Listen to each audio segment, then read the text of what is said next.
Is this a Western? Hey everybody. All right, this week's suggestion came from Lucia, who is a fifth grader. And the story she suggested goes something like this. A young man who's an orphan grows up in a pretty unremarkable urban suburban place. And at the start of the story, a big bearded sort of mountain man comes and tells him that he should come to a more majestic world.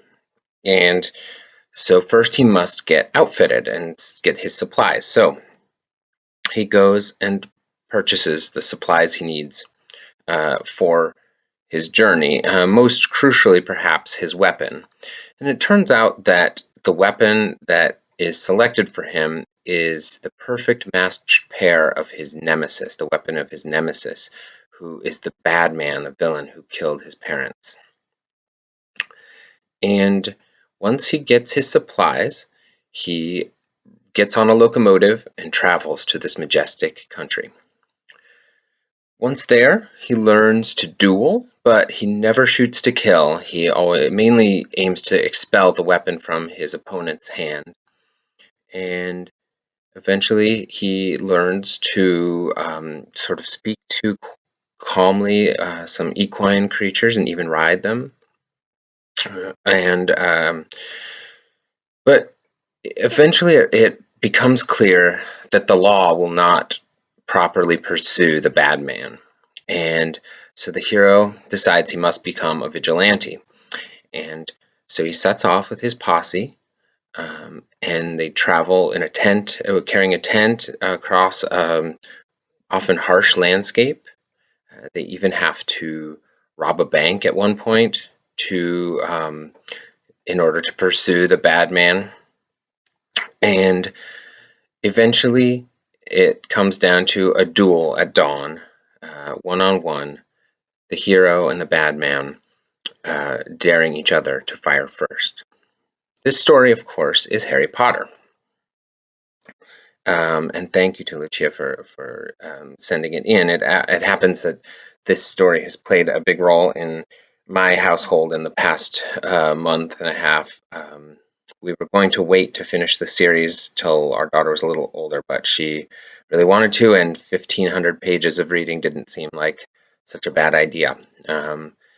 And I don't know if you're still playing make-believe as much in fifth grade, but for us, Harry Potter has become sort of ground for making up a lot of stories, whether with toys or acting them out. Sometimes I only get cast as things like a Whomping Willow or a troll, things with kind of no lines that can be jumped on.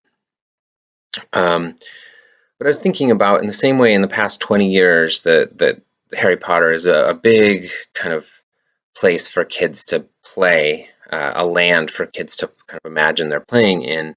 For your grandparents or even great grandparents, the Western was what they played, and it was a place where there were theme parks, and there still are some theme parks. There are toys, all of these things, and it was sort of the foundation that a lot of kids make believe play happened in. So that's an interesting connection.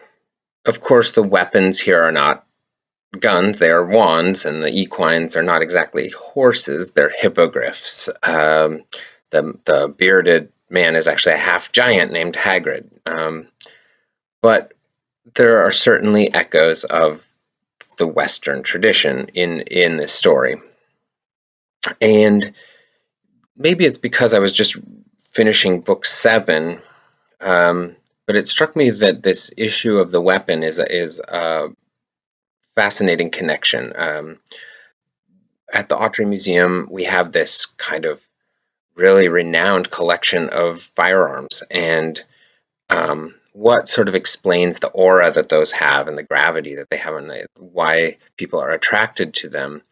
And I think it is coming out of that epic tradition of things like Achilles' shield or King Arthur's sword Excalibur or the Elder Wand in Harry Potter, that the weapons of heroes in these stories have this sort of aura, and in the Western it has this echo of you hear these terms like the Winchester 73, the Colt Peacemaker, and perhaps the equivalent of the Elder Wand is the Buntline, which was a Colt, an extra long Colt that was reputed to have belonged to Wyatt Earp. Now, the historical veracity of that is very questionable, but as a sort of storytelling technique, that attraction of that weapon is derives from these deep traditions, I think.